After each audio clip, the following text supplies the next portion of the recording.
Hello বন্ধুরা, আমি Sudip and welcome to filmy retake. দেখে এলাম দ্য ওয়েস্ট বেঙ্গল ডায়েরি এবং এই সিনেমাটা আমার কেমন লাগলো। অনেক বড় একটা সিনেমা, ভীষণ বিতর্কিত একটা সিনেমা এবং ওয়েস্ট বেঙ্গলের সিনেমাটা রিলিজ হয়নি মেবি। আমি যেহেতু ধানবাদে থাকি, এটা আইনক্সে দেখতে পেয়েছি, একটাই শো দিয়েছে। তো এই সিনেমাটা আমার কেমন লাগলো, যদি আমাকে গল্প বলতে হয়, বেসিক্যালি একটা বাংলাদেশের মেয়ে যে পশ্চিমবঙ্গে আসছে এবং আসার পর সে পশ্চিমবঙ্গকে কীভাবে দেখছে তার চোখে আমরা গল্পটা দেখছি এবং তার সাথে সাথে বিভিন্ন ইনসিডেন্ট যেগুলো হয়, বিশেষ করে এই যে বাংলাদেশ থেকে চলে আসা লোকজন বা এখানে কোনো পলিটিক্যাল ইনভলভমেন্ট, হিন্দু মুসলিম, এই সমস্ত কিছু এই সিনেমায় দেখানো হয়েছে।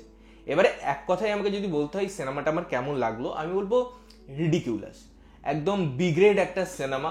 এবং আমি যদি প্রিভিয়াসলি এরকম সিনেমার কথা বলি, যেটা কাশ্মীর ফাইলসের কথা বলি বা কেরালা স্টোরির কথা বলি, সেই সিনেমাগুলোর মেকিং তো ভালো ছিল, সাবজেক্ট নিয়ে কন্ট্রোভার্সি হতেই পারে, সেগুলো নিয়ে অনেক আলোচনাও হয়েছে, বাট একটা সিনেমা থিয়েটারে বসে দেখার জন্য যে জিনিসটা বেসিক দরকার সেটা হচ্ছে মেকিং। এত বাজে মেকিং এবং তার থেকেও বাজে পারফরমেন্স আপনি ওই সিনেমাগুলোতে দেখবেন। ভালো ভালো চরিত্র আছে, ভালো ভালো অ্যাক্টার আছে, কাশ্মীর ফাইলসে অনুপম খের আছেন, আমাদের মিঠুন চক্রবর্তী আছে, তো এই জিনিসগুলো একটা ইম্প্যাক্ট ফেলে। বাট এখানে যাদেরকে আমি অভিনয় করতে দেখছি কোনো ইম্প্যাক্ট ফেলছে না, লুকস খুব বাজে, কালার গ্রেড বাজে, মেকআপ বাজে, দাড়ি ফাড়ি যেগুলো লাগানো হয়েছে সেগুলো খুব ক্লিসে লাগছে। এবার এগুলো আমি যদি সাইডেও রাখি, আমার কাছে হচ্ছে এটা হচ্ছে একটা truly propaganda movie. Propaganda movie আমি এই জন্য বলছি, কারণ একটা সিনেমার যখন সাবজেক্ট থাকে তার ডাটা বা আমি যদি সেটাকে এস্টাবলিশ করার চেষ্টা করছি, একটা সাবজেক্টকে এস্টাবলিশ করার চেষ্টা করছি, তখন আমাকে বুঝতে হবে যে আমি ফিল্ম মেকার হিসাবে না নিরপেক্ষ থাকবো। আমার বক্তব্যটা অবশ্যই ক্লিয়ার থাকবে, আমি যেটা ভাবছি সেটা বোঝাতে চাইছি সেটা বলছি, কিন্তু যদি আমি বায়াস হয়ে যাই না আমার সাবজেক্টটা নিয়ে, তাহলে পরে এরকম একটা আউটপুট হতে পারে। আপনি শুধু সিনেমা জুড়ে হিন্দু মুসলিম দেখাচ্ছেন, তার মধ্যে একটা দাঙ্গা লাগানোর চেষ্টা করছেন, বাংলাকে বাজেভাবে রিপ্রেজেন্ট করছেন। আমি মানছি যে বাংলায় হয়তো অনেক কিছু হয়, কিন্তু সেটা যেভাবেই সিনেমায় দেখানো হয়েছে সেটা সত্যি কখনোই নয়। ইনফ্যাক্ট এটা আরো কলুষিত করছে পুরো জিনিসটাকে আরো ট্রিগার করছে, পুরো জিনিসটাকে আরো, এটা ওই দাঙ্গা লাগিয়ে দেওয়ার মতো ব্যাপার। যে জিনিসটা সত্যি আপনি সেটা তুলে ধরুন। আমি বলছি যে এর মধ্যে অনেক জিনিস আছে এই সিনেমাটার মধ্যে যেগুলো টাচ করা যেতে পারতো অন্য অ্যাঙ্গেলে এবং রাইট ডাটা দিয়ে। এটা প্রেজেন্ট করার একটা ধরন হয়। একটা সিনেমা একটা সামাজিক মাধ্যম, আমরা সবসময় বলি একটা সমাজে আয়না দেখায়, তাই আমি এমন কিছু যদি সিনেমায় দেখিয়ে দিই যেটা ইনডাইরেক্টলি ও ডাইরেক্টলি সমাজের ক্ষতি করছে, সেটা কখনো সিনেমার উদ্দেশ্য হতে পারে না। অবশ্যই সিনেমা অন দ্য ফেস কথা বলুক, অবশ্যই সিনেমা ম্যাচিওর্ড হোক, অবশ্যই সিনেমা আরো ডিটেলসে যাক, যদি যেখানে পয়েন্ট আউট করার দরকার পড়ছে সেটা করুক। কিন্তু আমি আবারও বললাম যে আমার যদি চিন্তা ভাবনাটা এর মধ্যে বায়াসনেস থাকে, তাহলে পরে আমি ইচ্ছা করেও ওই জিনিসটা থেকে বেরিয়ে আসতে পারবো না। আমার বক্তব্যটা বা বক্তব্যটার মধ্যে যে ভাবনাটা আছে তার একটা দিক শুধুমাত্র প্রস্ফুটিত হবে, যেটা বেঙ্গল ডায়েরিজের ক্ষেত্রে হয়েছে। আপনি সরকারকে ক্রিটিসাইজ করছেন, ভালো কথা, করতেই পারেন, আমরা অনেকেই করি, অনেক জিনিস নিয়ে আমরা সহমত হই না, কিন্তু তারও একটা লেহিজা হয়।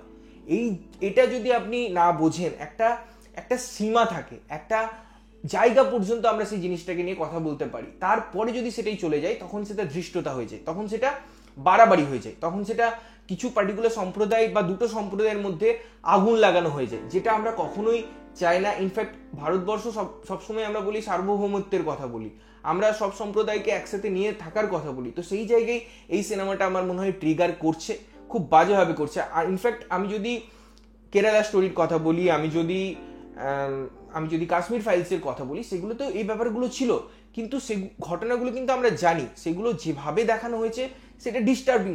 মানে আমি তো অসুস্থ হয়ে পড়েছিলাম আমি যখন কাশ্মীর ফাইলস দেখেছিলাম, লিটারেলি হল থেকে বেরিয়ে আমি বাড়ি আসতে পারছিলাম না, এত ডিস্টার্বিং ছিলাম। এবং এই যে ওয়েস্ট বেঙ্গল ডায়েরিজের কথা বলি, সেটাও প্রচন্ড ডিস্টার্বিং, কিন্তু ডিস্টার্বিং এর মধ্যেও না, আমি যেমন বলছি একটা একটা সূক্ষ্ম লাইন থাকে, আমার মনে হয় এই সিনেমাটা সেটাও ক্রস করে গেছে। এবং আমার কাছে কোনো কোনো সাবলেয়ার নেই, কোনো ঘটনার প্রপার এন্ডিং নেই, প্রপার ক্লোজার নেই, জাস্ট ওই ঘটনাগুলো শুধুমাত্র একটা দিকেই ইন্ডিকেট করছে, যেন উদ্দেশ্য মানে এটাই যে আমি ওটাকে খারাপ করব, ওটাকে নিচু দেখানোর চেষ্টা করব, ওটাকে টার্গেট করব। তো তার জন্য এই সিনেমাটা খুব ভালোভাবে ওয়ার্ক করে না।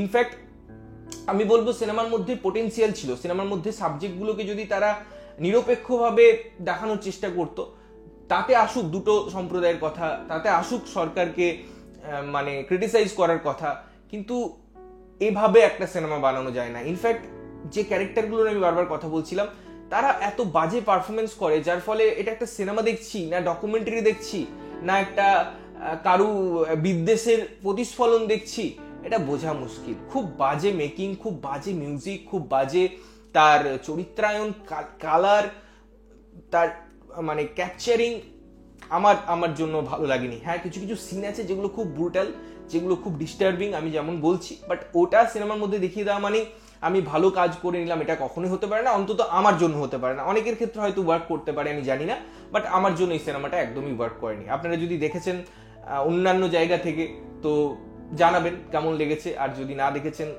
এটা আপনাদের ইচ্ছা, দেখবেন কি দেখবেন না। এই ছিল আমার মতামত এই সিনেমাটা সম্পর্কে। দেখা হচ্ছে অন্য কোনো ভিডিওতে, ততক্ষণের জন্য ভালো থাকবেন, সুস্থ থাকবেন এবং সবসময় ভালো জিনিস দেখবেন। চ্যানেল যদি প্রথমবার দেখছেন লাইক কমেন্ট শেয়ার করতে হবে, সাবস্ক্রাইব করতে হবে যাতে প্রত্যেকটা নোটিফিকেশন আপনাদের কাছে পৌঁছায়। ততক্ষণের জন্য টাটা।